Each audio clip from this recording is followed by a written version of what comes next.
2장 36절서부터 40절 말씀입니다. 누가복음 2장 36절서부터 40절 말씀 우리 한 절씩 교독하도록 하겠습니다.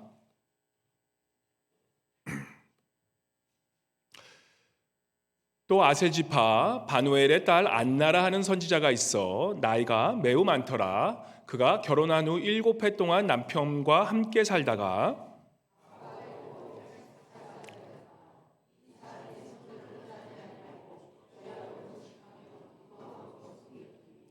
마침 이때에 나와서 하나님께 감사하고 예루살렘의 속량을 바라는 모든 사람에게 그에 대하여 말하니라.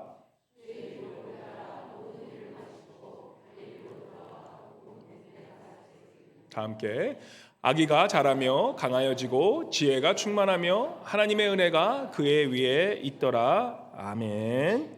우리 임마누엘 성가대 나오셔서 믿음으로 갑니다. 우리 주님께 찬양 올려드리겠습니다.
네, 다시 한번 큰 박수로 주님께 영광 올려드리기 바랍니다.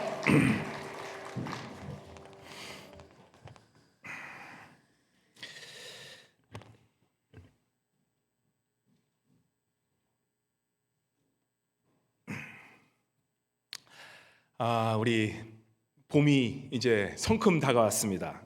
지금 나무를 잘 보시면 이 빈 마른 나무들이 이제 새순이 트고 아주 새싹이 자라나는 것들을 아주 보게 됩니다. 그래서 꽃이 가장 아름다울 때가 언제냐? 이 꽃이 피기 전, 그 꽃봉오리가 아주 새싹이 쫙 올라올 때, 그때 가장 아름다웠다고 얘기하는데, 우리 오늘 옆에 분 보시면서 한번 우리가 꽃봉오리라 생각하시고 손을 요즘 MZ 세대들이 사진 어떻게 찍는지 아시죠? 요즘 이렇게 꽃봉오리처럼 찍습니다. 이렇게 찍으면 얼굴이 3분의 1만 작아지기 때문에 이렇게 찍으면 그래서 그렇게 찍는 거예요. 그래서 이게 꽃봉오리처럼 예쁜 것처럼 이렇게 찍는데, 그래서 우리 옆에 보시면서 우리가 내가 오늘은 꽃봉오리다라고 생각하시고 옆에 분에게 이렇게 얘기했으면 좋겠습니다. 꽃봉오리처럼 예쁘시네요라고 하면서 한번 우리 옆에 분에게 인사하시기 바랍니다. 얼굴이 가장 크신 분들이 자신 있게 이렇게 되면 난 꽃봉오리입니다 여기 하시는데, 얼굴이 저같이 크신 분일수록 이렇게 다시 한번 꽃받침대를 한번 하시고, 이래야지 얼굴이 작아지세요. 그래서 자식들이 사진 찍어줄 때 이렇게 찍으면 애들이 어우 진짜 신세대시네 그러실 거예요. 다시 한번 우리 옆에 분 뒤에 분에게 우리 꽃봉오리처럼 하시면서 꽃봉오리처럼 아름다우시네요. 네. 정말 절대 안 하시는 분들은 나는 젊어지길 절대 거부한다 이렇게 하시는 분들 많으신데, 좀 젊게 사시는 것도 좋습니다. 예. 정말 꽃봉오리처럼 아름다우신 우리 분들만 모여 있는 예배 얼마나 감사한지요. 그 기드 모파상이라는 그 작가 아마 들어보셨을 것입니다. 여자의 일생이라는 그런 책, 1883년도에 나온, 거의 150년 전에 나온 책임에도 불구하고 그 프랑스 자연주의의 대표적인 걸작으로 지금도 어떻게 보면은 가장 자연주의, 지금 현대 문학을 잘 표현하는 그 문학의 고전을 뽑는다 그러면 여자의 일상, 모파상의 그 책을 뽑는 분들이 많으십니다. 그래서 이 모파상의 여자의 일생이라는 이 고전은 죽기 전에 꼭 읽어야 돼. 21세기 들어서 2022년도, 23년도에 꼭 죽기 전에 읽어야 될 책 100권에 선정된 책이기도 합니다. 여자의 일생, 제목만 딱 들어도 좀 궁금한 점이 있지 않습니까? 대충 이런 이야기예요. 그 귀족의 딸로 잔느라는 그런 여주인공이 나옵니다. 이제 그녀는 수도원 학교를 다녔어요. 수도원 학교를 다녀서 아주 깊은 신앙심으로 어렸을 때 자라났습니다. 정말 하나님을 잘 알고 하나님을 사랑하는 그런 그 여인으로 이제 자라났는데, 이제는 그 수도원 학교를 나오고 이제 자유인으로서 이제 귀족의 그런 딸로서 이제 아름다운 저택에서 그 삶을 시작하게 됩니다. 평온하고 아주 기쁜 삶들이 지속되면서 이제 그녀에게 아주 멋있는 정말 훈남, 요즘 아주 그냥 멋지게 생긴 그런 훈남이 딱 나타납니다. 아주 평소에 이런 달콤하고 아주 로맨틱한 그러한 일생을 꿈꿨던 그런 그 잔느 여인에게 이 줄리앙, 청년 줄리앙, 귀족 청년입니다. 줄리앙이 나타났을 때 얼마나 이것은 운명이다라고 생각했겠습니까? 이것은 하나님께서 나에게 복을 주셔서 내가 이렇게 이 수도원 학교도 잘 다녀서 하나님께서 이렇게 짝을 맺으시려고 나타나게 하셨나 보다라고 생각하고 두 사람은 이제는 마침내 결혼을 하게 됩니다. 그런데 결혼을 하자마자 정말 행복하고 영원할 것 같은 그 삶에 갑작스럽게 이 줄리앙의 행동이 변하는 것을 보게 됩니다. 사실 이 줄리앙이 이 잔느랑 결혼한 이유는 재산에 욕심이 있었던 것을 조금씩 알게 됩니다. 방도 따로 쓰게 되고, 신혼여행을 갔다 오자마자 이제는 이 줄리앙이 그녀의 하녀와 이제는 바람까지 피우게 되는 모습을 보게 됩니다. 방도 따로 쓴 것도 부족해서 이제는 자신의 하녀와 바람이 나서 이제는 그렇게 외도하는 그 모습을 보면서 잔느, 순진하고 순수한 이 잔느의 이 여주인공의 이 마음이 어떻겠습니까? 그래서 결국은 죽기로 결심을 하는데 그 삶마저 죽지도 못하고 그렇게 삶을 이어가야 되는 그러한 상황 속에 빠지게 됩니다. 그런 고통 속에 있는데 그것도 부족해서 이 바람둥이 줄리앙느가 어떻게 하냐면 바로 이웃집에 있던 집안에 있었던 하녀 또한 부족해서 바로 이웃집 백작 부인과도 바람을 피우면서 그러한 외도하는 모습을 계속 이어가게 됩니다. 그래서 결국에는 이 줄리앙느가 어떻게 되냐면 이 백작 부인의 남편한테 그죠? 복수를 당해서 결국은 살해당하게 됩니다. 그 와중에 이 여의 주인공 잔느 어떻게 보면 남편을 그렇게 잃어버리고 이제는 남게 된 이 살부치기는 결국 아들 하나만 남게 돼요. 그래서 그 아들하고 아주 오순도순 또 잘 살고 있는데 아니나 다를까 이 아들마저도 이제 나이가 들어서 결국에는 도박에 빠져버리고 이 도박에 빠진 것도 부족해서 학교도 다 중퇴하고 나서 이제는 창녀와 또한 바람둥이로 결국에는 아버지와 같은 그런 인생을 살아가는 그 모습 속에서 그 아들이 그것도 부족해서 이제는 어머님이 살고 있던 그 주택마저도 살고 있던 집마저도 저당을 잡히게 해서 결국에는 다 잃어버린 채 이제는 그 잔느 여인의 그 마지막 인생에 남은 두 가지 자신이 그토록 사랑했던 하인 로살리라는 그 하인과 이제는 어린 손녀 이름도 모르고 이제는 어머니가 누군지도 모르는 그러한 자신의 손녀만 남은 그러한 외로운 노인이 되어간 장르의 모습을 보여주면서 책은 그렇게 마무리를 지어가는 모습입니다. 어떻게 보면 굉장히 우리가 생각하는 낭만적인 인생 가운데 이러한 현실, 냉혹한 현실이 다가오는 이런 현실 속에서 우리가 어떻게 보면은 이 모든 여인들이 겪을 수 있는 한 번쯤은 겪을 수 있는 그런 삶을 이 모파상이 예리하고 아주 정확한 표현으로 표현을 했던 그 작품이기 때문에 지금까지도 자연주의 문학의 최고봉이라고 그렇게 말을 하고 있다는 것입니다. 이 마지막 편에 보면 이 마지막 장에 보면은 이 잔느가 결국에는 남편의 사랑 바랬지만 그 남편마저 떠나가면서 얼마나 절망했겠습니까? 그래서 결국은 하나밖에 남지 않은 그 아들도 그 아들에게 모든 소망을 걸어봤지만 이 아들 또한 결국에는 도박에 결국에는 폐인이 돼버린 그 모습 속에서 이제는 며느리가 누군지도 모르는 그러한 손녀를 키우면서 이제는 늙어가고 있는 이 잔느의 모습을 마지막에 모파상이 어떻게 표현하냐면 결국은 그 손녀에게 뽀뽀를 해주면서 끝나는 모습을 마구 그 손녀를 뽀뽀해주는 그런 모습을 보면서 그 책이 마무리를 짓게 됩니다. 그러면서 그 마지막 남은 하녀 로살리 그 로살리의 명대사가 이제 남게 됩니다. 그가 이렇게 고백합니다. 모파상 자신의 주인에게 인생이란 그렇게 행복한 것도 아니고 행복하지도 않은 것입니다 라고 그렇게 책은 마무리합니다.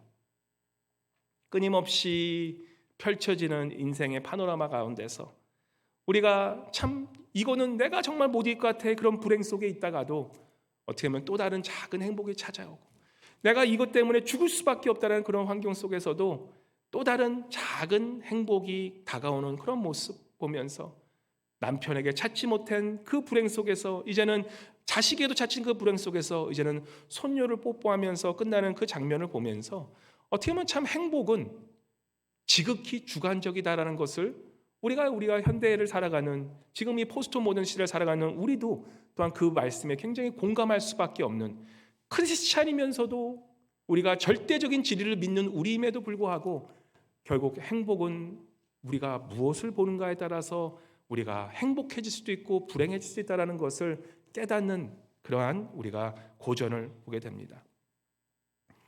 참 우리 주변에도 이 모파상에 나오는 여인의 일생처럼 살아가는 그런 여인들이 얼마나 많았습니까?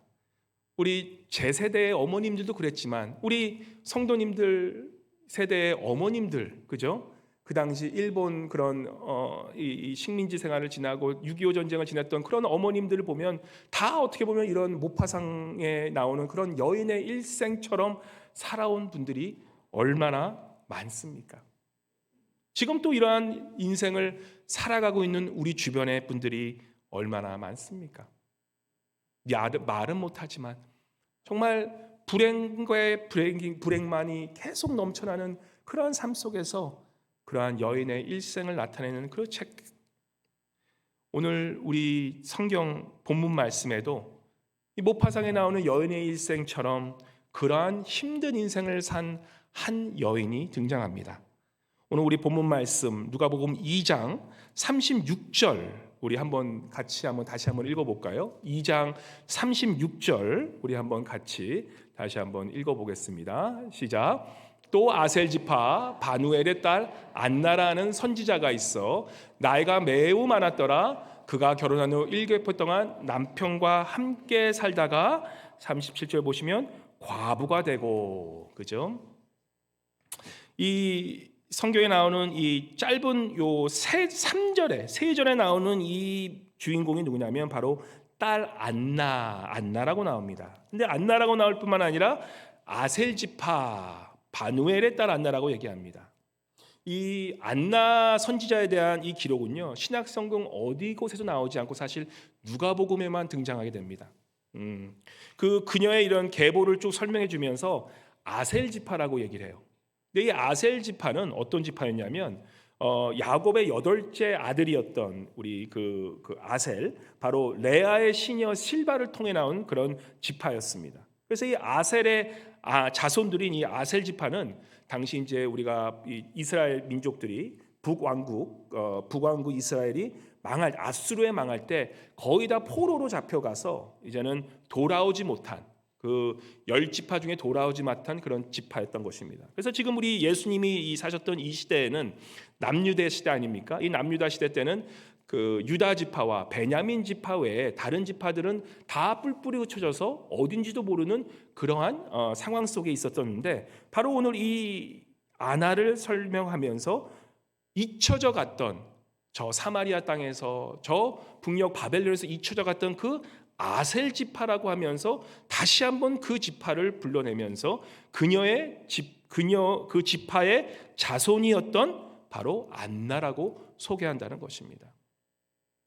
아마 성경학자의 추측건데 이 아셀 지파, 이제 북이스라엘이 이 바벨론에 침략당한 후에 느부갓네살 왕이 이제 유대 사람들과 이제 베냐민 지파를 연합해서 이제 바벨론에서 포로 생활을 마치고 이스라엘에 돌아오게 하는 그 상황 속에서 아마도 아셀 지파의 그런 자손으로서 껴왔던 그러한 자손이었던 여인이 바로 이 안나였다라고 우리가 추측할 수 있는 것입니다. 그러니까 이렇게 보면요, 이 안나란 여인은 이 아셀 지파의 자손이라는 것을 봤을 때 어떻게 보면 힘들고 어렵고 살아남기 힘들고 어떻게 보면 존재하지 않아야 될 그런 지파 가운데서도 하나님의 은혜로 구루터기 같이 남아있던 사람, 바로 그 사람이 이 안나 선지자였던 것입니다. 이 아셀 지파라고 얘기한 후에 바누엘의 딸이라고 그러는데, 이 바누엘, 사람들은 그 이름에 굉장히 뜻이 있지 않습니까? 근데 이 바누엘이라는 뜻은 뭐냐면 당시 이제 야곱, 그 선조로 갔을 때 야곱이 이 압복강가에서 하나님 보내신 천사와 씨름하게 되고 거기서 이기게 돼서 어떻게 됩니까? 이스라엘이라는 그런 이름을 받게 되잖아요. 그러면서 그 지역 이름을 뭐냐면 브니엘이라고 얘기합니다. 그래서 그 브니엘, 히브리의 브니엘이 헬라어로 바뀌면 여기에 바누엘이라는 그 뜻이 되는데, 바로 그 뜻은 하나님의 얼굴이 빛나는 것, 하나님의 얼굴이 비치는 것, 바로 그것을 비누엘이라고 그러는데, 이 아셀 지파의 비누엘의 딸 안나라는 것은 우리가 그 이름만 봐도 상상할 수 있는 것은 바로 힘들고 어렵고 남지 못할 그러한 구루터기 같은 믿음을 가진 그 안나가 결국에는 바누엘, 하나님의 얼굴이 비치시고 하나님의 그러한 인자하심과 그 자비가 있었기 때문에 그 얼굴에 빛나는 그 하나님의 자비로 살 수밖에 없었던 바로 안나라는 그 뜻으로 우리가 해석할 수 있게 된다는 것입니다. 그리고 이 안나라는 이름은요, 사실 우리 히브리어로 가면 히브리의 안나라는 이름이 어떤 이름 같겠습니까? 비슷한 이름? 한나 기억나시죠? 그죠? 선지자였고 제사장이었던, 그죠? 사사였던 사무엘의 눈물의 어머니였던, 기도의 어머니였던 바로 한나의 헬라식 이름이 바로 안나예요. 그러니까 이 안나, 우리가 그냥 성경에서 지나칠 수 있지만 이 안나라는 이 여인이 참 얼마나 믿음으로 살았고 구루토기 같은 믿음으로 살은 여인이었지만 하나님이 그에게 빛을 비춰주셔서 한나와 같은 기도의 눈물의 어머니였다는 것을 우리가 그 이름 속에서 우리가 발견하게 된다는 것입니다. 그런데 이 안나에 대해서 설명을 하면서 이 37절에 보시면 36절 후반부에 보시면 어떻게 뭐라고 합니까? 그가 결혼한 후 7해 동안 남편과 함께 살다가, 우리 그 당시에 그 예수님 시대 때는 그 여자들이 14살에서 15살 정도면 결혼했어요. 그래서 아마 14살, 15살 그 적정기에 결혼을 해서 7해 동안 21살 정도에 이제는 남편과 함께 살다가 21살쯤에 20살쯤에 30쯤이면 과부가 되었다고 그래요. 과부가 되었다. 와, 그러니까 한창일 나이에 7년 딱 그냥 남편과 아주 멋 모를 때 살다가 남편이 죽고 이제는 과부가 되어서 30절에 보면 몇 살까지 이렇게 되었더라라고 얘기합니까? 84세가 되었더라. 이 말 그대로 해석하면 거의 64년, 거의 60년이 넘는 세월을 과부로 살았고, 또 어떤 이 번역에 보면은 이 84세가 아니라 84년을 그렇게 살았다라고 얘기를 합니다. 그 지금 안나가 나이가 84세건 104세가 되던 간에 거의 80인생을 홀로 과부로 살았던 안나. 참 우리 생각해 보십시오. 지금이야 뭐 과부로 사는 거, 요즘에 어떤 분들은 나 혼자 살고 싶어 하시는 분도 계시잖아요. 그 당시에 과부로 산다는 것은 경제, 사회, 정치적으로 완전히 소외될 수밖에 없는 계층의 사람들이었습니다. 어떻게 살아갈 수가 없어요. 누군가 도와주지 않으면 과부는 혼자 살 수가 없었습니다. 남편이 없기 때문에 그 어떠한 사회적 위치도 가질 수가 없었던 거예요. 경제적으로 얼마나 힘들고 정치적으로나마 다 모든 것이 어떻게 보면은 참 불쌍한 여인 이 안나였다는 것입니다. 근데 몇 년을, 거의 80년이 되는 그런 긴 세월을 과부로 혼자 살았던 그 여인의 모습, 티문 모파상에 나오는 이 여인의 일생보다도 더 안 되고 치근한, 여기 보면은 자손에 대한도 얘기 나오지도 않고 자식도 없었던 것 같습니다. 그냥 그렇게 혼자 살아왔던 그 여인, 그 80년 동안을 홀로 견디며 살아왔던 그 여인이 바로 안나라는 여인이었다라고 말씀은 우리에게 전해주고 있다는 것입니다. 참 우리 주변에도 이런 분들 가끔 계세요. 예, 저희 그 할머님, 저희 어머니, 우리 아내 할머님도 30살에 과부가 되셔서 전도사님으로 평생을 사셨는데 거의 70년을 그렇게 혼자 사셨습니다. 혼자 사시고 103세 될 때까지 그렇게 혼자 사셨던 분이십니다. 근데 참 재밌는 게 그 할머님이 늘 기도하셨던 할머님이셨거든요. 늘 기도하면서 볼 때마다 우리는 기억나는 게 그분이 돌아가셨지만, 저는 기억나는 게 갈 때마다 우리를 위해서 손 얹고 자손을 위해서 기도해 줬던 것밖에 생각이 안 나요. 근데 이 오늘 말씀해 보면 이 안나라는 여인이 얘기하면서 37절에 보시면 이 안나가 84세가 되었더라라고 얘기하면서 뭐라고 얘기하면, 이 사람이 성전을 떠나지 아니하고 주야로 금식하며 기도함으로 섬기더니, 이 안나가 그 80평생을 홀로 살면서 무엇을 하고 살았냐? 성전을 떠나지 않았다라는 말씀은 하나님의 임재, 우리가 꼭 이런 성전이 있겠지만 하나님의 임재를 떠나지 않고 늘 주야로 금식하며 기도하며 살았던 여인이다라는 것을 우리가 알게 됩니다. 늘 하나님의 임재 속에서 살아왔기 때문에 그가 늘 하나님 앞에 기도했던 그 여인으로 남아있는 모습을 우리가 보게 된다는 것입니다. 과연 이 여인이 그렇게 80년을 홀로 살면서 무엇을 위해 기도했겠습니까?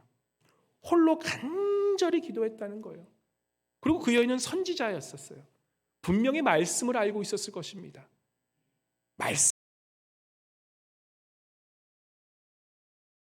이 선지자 안나는 80을 늘 성전에서 기도하면서 주야로 금식하며 기도했던 그 한 가지는 바로 무엇을 위해 기도했겠습니까?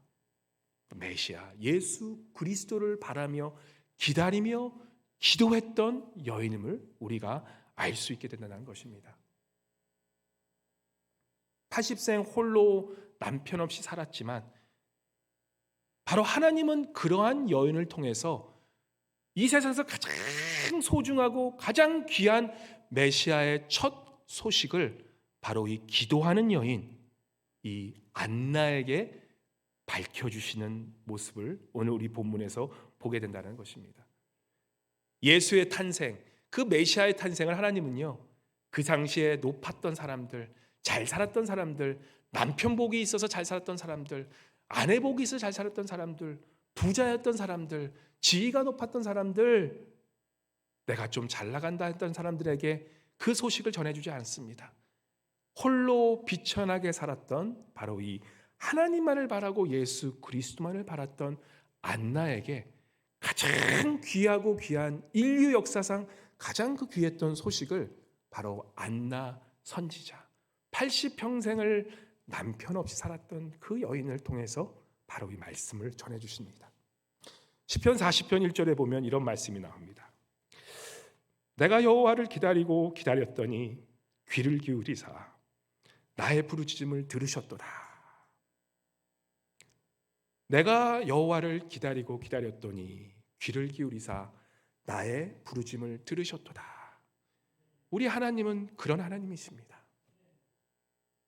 사람들은 듣지 않고 남편도 없고 의지할 것도 없고 돈도 없고 자녀도 없고 뭐 하나 내세울 곳 없었던 그 안나, 메시아밖에 나를 구원해 줄 수 없다라는 그러한 간절한 마음으로 80평생을 어떻게 보면 사람들이 생각해 참 바보 같다라고 생각하는 그러한 삶 속에서 하나님은 그 여인을 통해서 가장 귀하고 귀한 메시아 예수 그리스도의 소식을 그녀를 통해 알게 하시고 그녀를 통해 처음으로 이 세상에 전하게 하시는 그 축복을 바로 이 여인에게 전하고 계시다라는 것입니다. 심령이 가난한 자는 복이 있나니 천국이 저희 것이며 애통한 자는 복이 있나니 저희가 위로를 받을 것입니다. 이 안나 심령이 가난했고 그 심령이 너무나 가난해서 하나님께서 그에게 복을 주십니다. 하나님만이 나에게 복을 줄 수 있고 우리 예수 그리스도의 나에게 참 소망이 되심이기 때문에 나의 마음이 늘 가난해서 예수 그리스도만을 그토록 밤과 낮 동안 찾았던 그 여인에게 우리 하나님은 우리 주 예수 그리스도는 그녀에게 가장 먼저 찾아오셔서 그녀를 위로하시는 그 모습이 오늘 이 본문 말씀의 내용이라는 것입니다. 자, 이번에 필리핀 가서 우리 필리핀 원주민들 보면서 저는 참 제가 많이 부끄러웠습니다. 참 저들은 많이 가진 것도 없고, 그죠? 우리는 뭔가 많이 잔뜩 싸가서 저들에게 뭔가 주고, 그죠? 그러면서 내가 예수 그리스도를 전하려고 했지만 오히려 제가 받은 것은 오히려 그들에게 예수 그리스도를 내가 전도받았다라는 그런 생각이 들었습니다. 내가 그들에게 복음을 전한 것이 아니라 오히려 그들이 나에게 참 복음을 전해줬다라는 그러한 생각이 들었습니다. 가는 곳마다 우리 선교 팀원들을 어떻게 보면 예수 그리스도 보듯이 그렇게 보더라고요. 우리 한 사람 한 사람을 정말 주님이 보내신 그러한 선지자처럼 여기면서 우리에게 다 찾아와서 나를 위해 기도해 주세요. 나를 위해 좀 기도해 주세요. 그래서 그렇게 손을 얹고 기도해 주면 눈물을 쭉 흘리면서 감사하다고 그렇게 줄을 서고 있는 그들의 필리핀 우리 원주민들 아이들과 그 어른들을 보면서 참 나의 심령은 어떤가.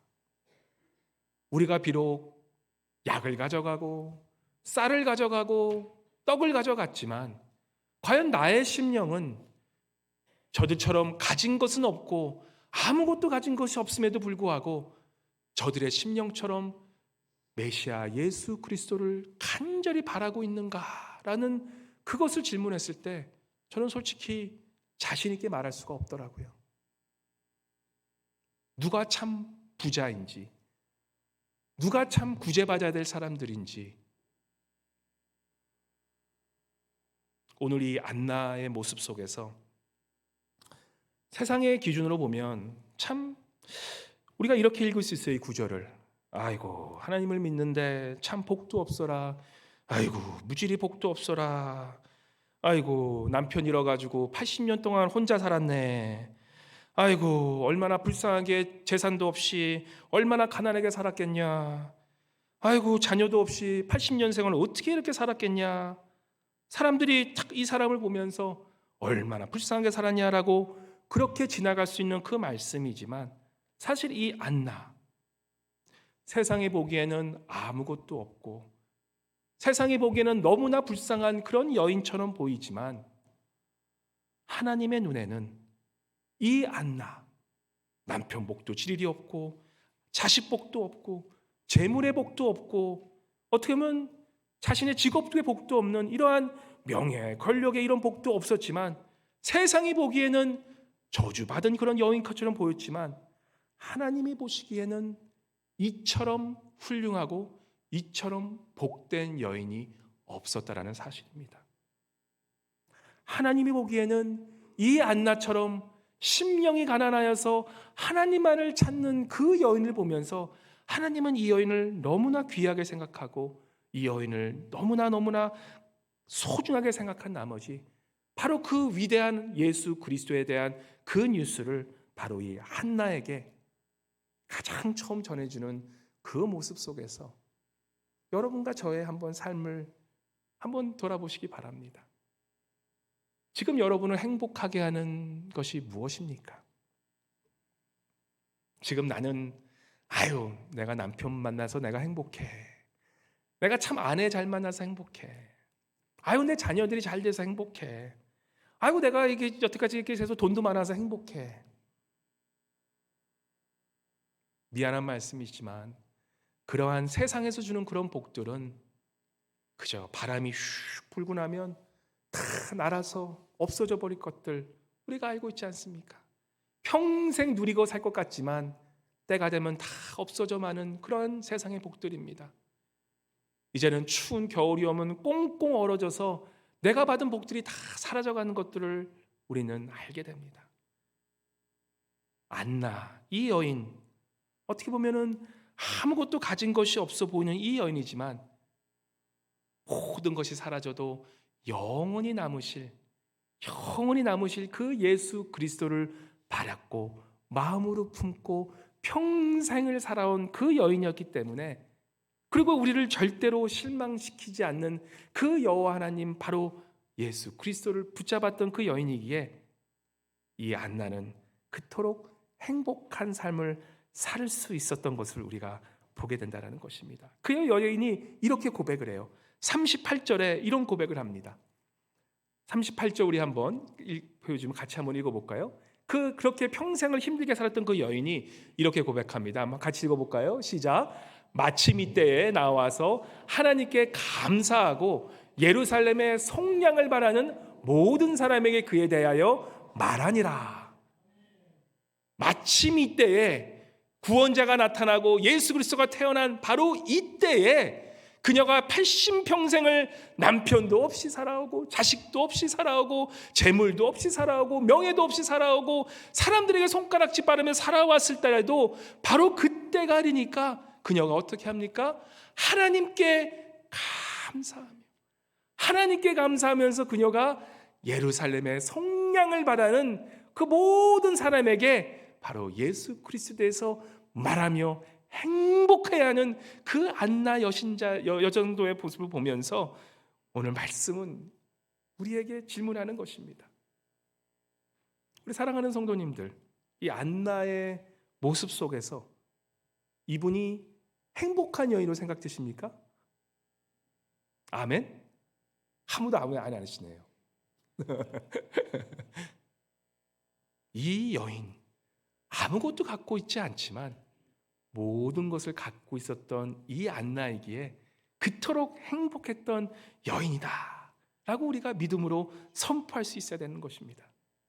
이번 주에 말씀 준비하면서 대한민국 우리 한국이 식민지 시대 때 독립운동을 하셨던 그런 민족 부흥에 우리 특별히 이 기독교 부흥에 임하지했던 이용도 목사님이란 분을 이렇게 좀 만나게 됐어요. 북한 쪽에서 특별히 북쪽에서 그 평양 대붕이 있은 바로 그 시점 이후에 정말 이 교회의 대부흥을 이끄셨던 한 분이었는데 우리한테는 그렇게 잘 알려주셨던 분은 아니세요.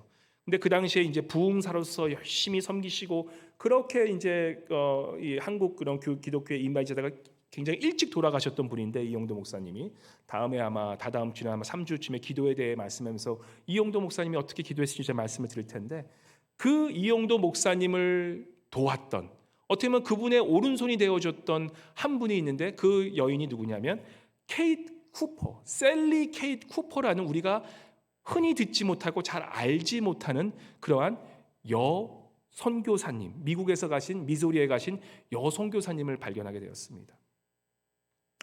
그분은 이 한국에 도착한 게 1908년도 이 일본 식민지 기획에 들어가기 전에 북한에 있었던 그 당시에 있었던 북한의 원산이라는 곳에 이제는 처음 미국에서 이 감리교에서 보내신 그런 선교사님으로 가시게 됩니다. 그분이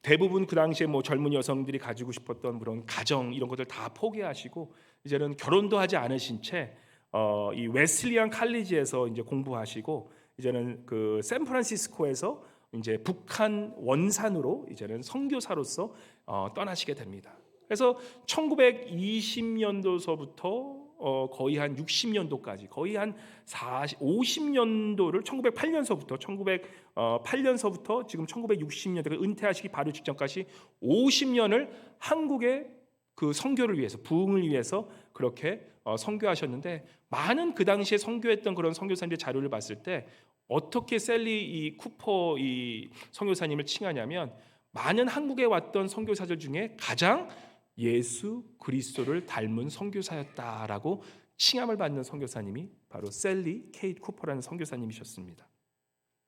1930년도에요. 한국 그 자치교회가 세워지고 나서 처음으로 이제 여성에게 안수권이 되면서 그 여성 목사님으로서 정말 전국 방방을 돌면서 많은 이러한 이용도 목사님 같은 분들을 세우시고 또한 가시면서 일주일에 3번 정도 이상을 늘 설교하시면서 정말 특별히 북한 지역에 많은 그러한 선교의 피를 흘리셨던 그분인데 이제 한국 전쟁이 발발하면서 북한에서 쫓겨나시면서 이 일본 히로시마에 가시게 되세요. 그래서 거기서도 이 한국에서 특별히 이제 한국 이제 전쟁으로 온 많은 난민들을 위해서 그곳에서도 한국 난민들을 위해서 한국인들을 위해서 평생을 지내시다가 이제는 1960년대쯤에 미국 이제 고향인 미소리로 돌아오셔서 스케릿 칼리지 거기서 이제는 한국에 대해서 가르치시면서 한국 선교에 대해서 그렇게 돌아가실 때까지 한국 선교의 중요성을 외치시다가 한국 1978년도에 정말 홀로 진짜 이게 싱글 레이디로서 그렇게 평생을 한국에 자신의 모든 것을 드리고 또한 평생을 그런 한국 사랑에 그런 외치시면서 너무나 한국을 사랑했던 그런 분이셨습니다. 그러면서 그 부분이 마지막에 이제 유언처럼 남기시는 그 글이 제가 찾다가 그 글이 나오더라고요. 근데 그 글을 읽으면서 사실 저 칼라디에서 읽다가 눈물이 그냥 왈칵했습니다. 평생을 홀로 한 분이 여인의 인생이에요. 홀로 남들은 다 결혼하고 그냥 그렇게 행복하게 살아간 그 인생에 20대도 채 안 된 그 나이에 북한 원산에 가셔서 그 한국 사람들이면 다 도망치고 싶은 그러한 얼마나 힘들었으니까 한국이 1910년, 20년, 30년 그것도 북한 지역이 그곳에서 평생 주님을 위해 정말 생고생을 하시고 그죠? 고생 아닌 생고생을 하시고 그러고 나서 이제는 50년을 그렇게 모든 인생을 그 한국에 바치시고 나서 그분이 유언처럼 남기는 그 말씀이 어떻게 말씀하시면 영어로 제가 좀 영어로 하니까 좀 더 마음이 다가더라고요. 영어로 이렇게 말씀하십니다. 그 78세 된 그 노인 할머님이 이제는 선교사님이 이렇게 말씀하십니다. I feel so selfish sometimes that only I should be given a share in this great work bringing Korea to Christ when many at my home do not have such a privilege. 무슨 얘기냐면 그 선교사님이 그렇게 평생을 한국 부흥을 위해 기도하시고 희생하고 나서 그녀가 정말 다른 사람이 보기에는 아무것도 가진 그런 여인이고 또 누구도 인정해 주지 않는 그런 여인임에도 불구하고 그녀가 이런 얘기를 합니다. 나는 굉장히 이기적인 사람이다. 나는 굉장히 이기적인 것처럼 느껴진다. 왜냐하면 바로 저 귀한 한국이란 나라에 예수 그리스도의 복음을 전하는 이 위대한 일을 다른 사람은 누리지 못했지만 나만 할 수 있었다라는 것이, 그러한 특권을 누린 것이 나는 내 자신이 굉장히 이기적인 사람이었다라는 생각이 든다라는 유언을 남기시고 그렇게 세상을 마치십니다. 참 생각이 달라도 가치관이 달라도 너무너무 다르지 않습니까? 우리가 보기에는 케이 쿠퍼 이 여인, 어떻게 보면 결혼도 안 하고 평생을 저 고생했던 저 한국을 위해서 자신의 평생을 들여서 후회 막심하게도 생각할 수 있겠지만 우리 셀리 케이 쿠퍼 선교사님이 마지막에 말하는 그것은 내가 나의 평생을 다해 내가 사랑하는 저 한국을, 저 어려운 한국을 귀하신 주님을 전하면서 일했던 이 모든 것이 나에게는 너무나 특권이었고, 한 가지 후회로운 것은 내가 이 귀한 일을 나 혼자만 하고 죽는다는 이것이 내가 너무나 이기적인 것 같아서 내가 미안한 마음이 든다라고 그렇게 마음을 고백하는 그 선교사님 보면서 참 마음이 가난하면 얼마나 이렇게 가난할 수 있을까? 얼마나 예수 그리스도를 사랑했으면 그 예수 그리스도의 그 귀한 소식을 나만 전했다고, 이 특권을 나만 누렸다고 그렇게 후회하며 가시는 그 인생을 보면서 과연 무엇이 나를 행복하게 하는가? 라는 질문을 우리 스스로에게 하게 됩니다. 마치 평생을 홀로 과부로 살아왔고 정말로 사람들이 보기에는 너무나 불쌍하게 보이는 바로 이 안나 여선지자였지만 이 안나 선지자가 결국에는 홀로 산 그 인생 끝에서 38절에 보면 마침 이때에 나와서 하나님께 감사하고 내가 평생을 홀로 살았지만 우리 주 예수 그리스도가 이제는 나에게 오셨고 이제는 이 예수 그리스도를 전할 수 있는 이러한 특권을 나에게 주신 것에 감사하며 세상을 마치는 이 안나 여선지자를 보면서 참 우리에게 지금 여러분과 제 마음속에 어떠한 마음으로 우리는 행복감을 누리고 사시는지, 우리 사랑하는 성도님 여러분, 무엇으로 요즘 행복하다고 느끼고 사십니까? 행복은 참 이 모파상의 책처럼 굉장히 주관적인 것은 사실입니다. 다른 사람들이 아무리 이게 행복할까 그래도 요즘은 내가 행복하지 않으면 행복하지 않다고 느끼는 시대가 요즘 시대 아니고 또 그것이 어떻게 보면 진리인 세대 아닙니까? 근데 부디 제가 기도하고 또 기도하는 것은 나를 위해서 기도하고 여러분을 위해서 기도하는 것은 여러분의 삶 속에서 내가 행복하다고 느끼는 바로 그 한 가지 이유가 오직 예수 그리스도라라고 그렇게 고백하시는 저와 여러분 되시기를 정말 주님의 이름으로 기도합니다. 그리고 더 나아가 이 예수 그리스도를 전할 수 있는 것이 얼마나 큰 특권인지, 이것이 얼마나 귀하고 얼마나 감사하고 내가 평생을 홀로 과부처럼 산다 할지라도, 내가 평생을 홀로 외롭고 소외된 자로 산다 할지라도, 내가 남편 복이 없이 산다 할지라도, 내가 자녀 복이 없다 살자 할지라도, 내가 정말 부귀영화를 누리는 그런 복이 없다 할지라도 바로 예수 그리스도가 내 마음에 있고 바로 그 예수 그리스도를 내가 온전히 붙잡고 사는 그러한 삶이기 때문에, 내가 그렇게 기도할 수 있기 때문에 내 삶이 행복했노라라고 그렇게 고백하는 그러한 저와 여러분 되시기를 바랍니다. 모파상의 걸작, 여인의 일생에 나오는 잔느의 일생, 그죠? 세상에 그 어떠한 잣대에 맞춰도 복을 누리지 못하고 행복하다고 생각할 수 없는 그 사람일지라도, 우리가 여호와 하나님, 그 영원하신 그 주님께서 성육신하셔서 이제는 우리에게 오셨고, 이제는 우리가 그 진리를 알았기 때문에 그 영원한 주님을 붙잡는 것, 그것이 참된 행복이요, 또한 우리가 이 세상 살아가면서 비록 오늘 나에게 내가 생각하는 그 불행이 있을지라도, 나의 몸이 좀 아플 수 있고, 나의 자녀가 좀 풀리지 않고, 또한 우리의 내 사업이 좀 안 된다 할지라도, 내 남편이 정말 바람둥일지라도, 내 아내가 나를 그렇게 힘들게 할지라도, 내가 가진 모든 것들이 나의 마음에 들지 않는다 할지라도, 바로 참 소망이신 참된 구세주 되시는, 영원토록 불변치 아니하시는, 우리에게 영생의 축복을 주시는,